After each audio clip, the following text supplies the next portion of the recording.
The year was 1937. A lanky young man from Missouri stood on the edge of a baseball diamond in California, glove in hand, dreams as vast as the western sky. James had traveled over 2,000 miles with nothing but $20 in his pocket and an unwavering belief that his arm could change his fortune. He wasn't supposed to be there. The scouts hadn't invited him, but James was persistent, if nothing else. "You can't just walk onto the field, son," the gruff coach barked when he spotted the uninvited visitor. "Sir, I've come too far to turn back now," James replied, his voice steady despite his racing heart. "Just 5 minutes. That's all I'm asking." The coach, a man named Henderson, who had seen every type of hopeful come and go, sighed heavily. Something in the young man's determined stance made him relent. 5 minutes, not a second more. Those 5 minutes stretched into 15 as James threw pitch after pitch, each one finding its mark with stunning precision. The players gathering around the backstop fell silent, watching as this unknown prospect delivered fastballs that seemed to defy gravity. "Where'd you learn to throw like that?" Henderson asked afterward, genuine curiosity replacing his initial irritation. James smiled. "Back home, sir. Had a makeshift target nailed to our barn door. Threw at it every day for 8 years, rain or shine. Well, it shows." The coach handed him a piece of paper. "Be at this address tomorrow morning, 8 a.m. sharp. Don't be late." And just like that, James had his foot in the door. The journey was far from easy. The minor leagues tested not just his arm, but his resolve. Long bus rides between dusty towns, cheap motels with paper-thin walls, meals that barely qualified as food. "You think about quitting?" his roommate Marcus asked one night after a particularly brutal loss. James stared at the ceiling, his pitching arm throbbing. "Every day."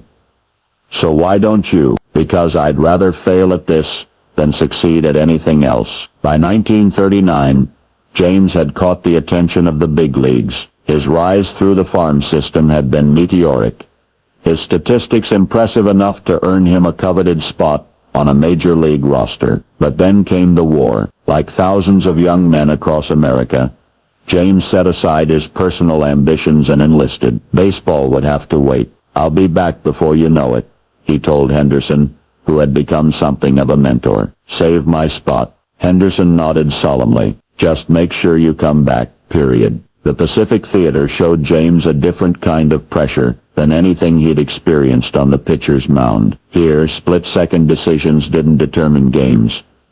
They determined lives. As a communications specialist, James found himself on a small island outpost in 1943, responsible for maintaining vital radio connections between Allied forces. When Japanese forces overwhelmed their position, he and 2 other soldiers made a daring escape, navigating through enemy territory for 11 harrowing days before reaching friendly lines. For his bravery, James received a commendation, but he received something far more valuable during his service: a new perspective on life, baseball, and what truly mattered. When the war ended in 1945, James returned to the diamond, but something had changed. His fastball still had its signature zip, but there was a new dimension to his game, a strategic patience, a deeper understanding of human psychology that helped him outthink batters rather than simply overpower them. "You're a different pitcher now," Henderson observed during spring training in 1946.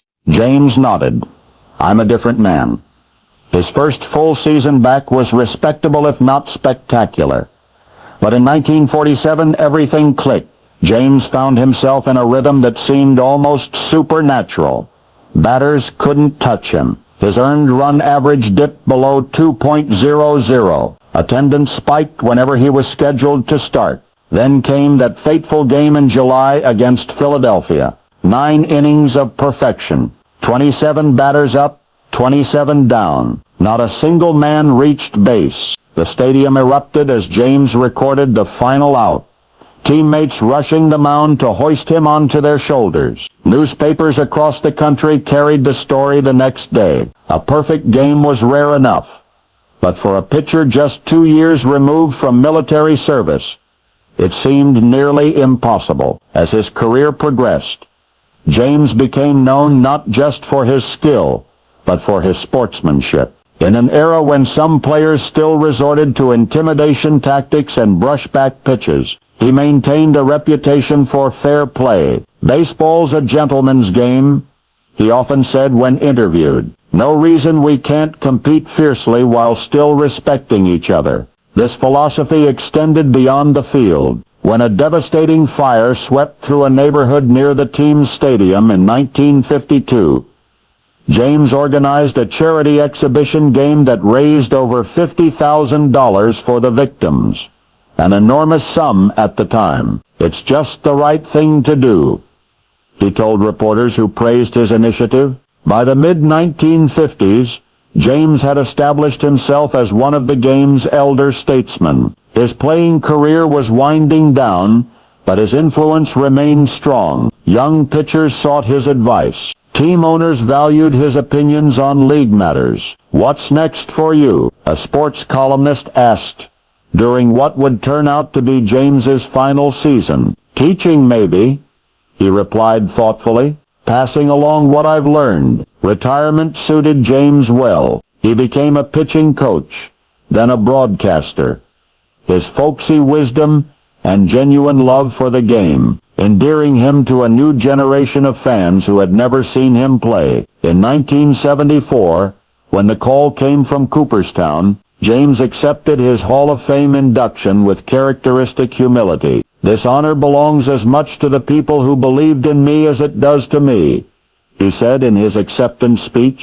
To Coach Henderson, who gave a chance to a kid who showed up uninvited. To my teammates who made me better every day. To the fans who make this game what it is. What the audience didn't know, what few people outside his closest circle realized, was that James had been battling a serious illness for months. The vitality in his voice that day masked the pain that had become his constant companion. In his later years, James turned his attention to humanitarian causes. He established a foundation that built baseball diamonds in underprivileged communities, believing that the game that had given him so much could offer structure and opportunity to young people facing difficult circumstances. "Baseball teaches patience," he explained to a group of children at one such diamond in 1983. "It teaches resilience. You fail 7 times out of 10 at the plate, and you're considered a success." What other endeavor allows that kind of perspective?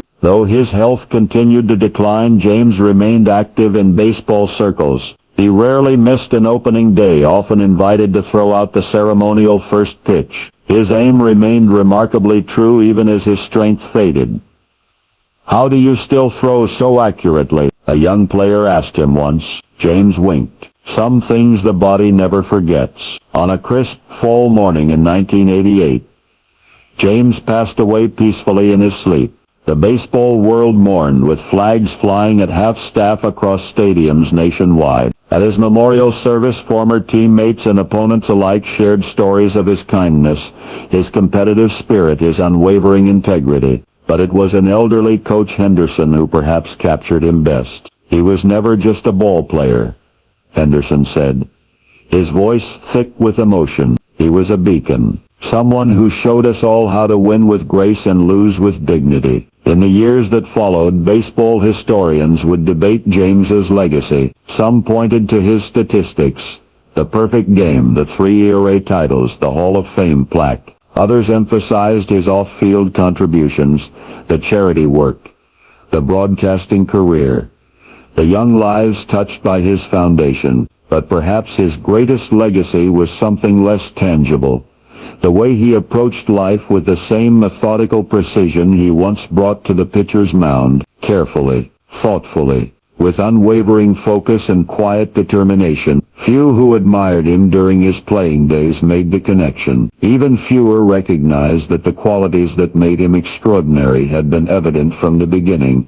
From those dusty days in Missouri when a young boy threw countless pitches at a target on his family's barn. That young boy whose birth certificate didn't actually read James at all. For you see, the man this story has followed, The pitcher, the war hero, the humanitarian, was born Harry Leroy Halladay III. You knew him as Roy Halladay, the 8-time All-Star who pitched for the Toronto Blue Jays and Philadelphia Phillies, whose perfect game in 2010 was just one highlight in a career filled with brilliance on and off the field. And now, you know the rest of the story. Good day.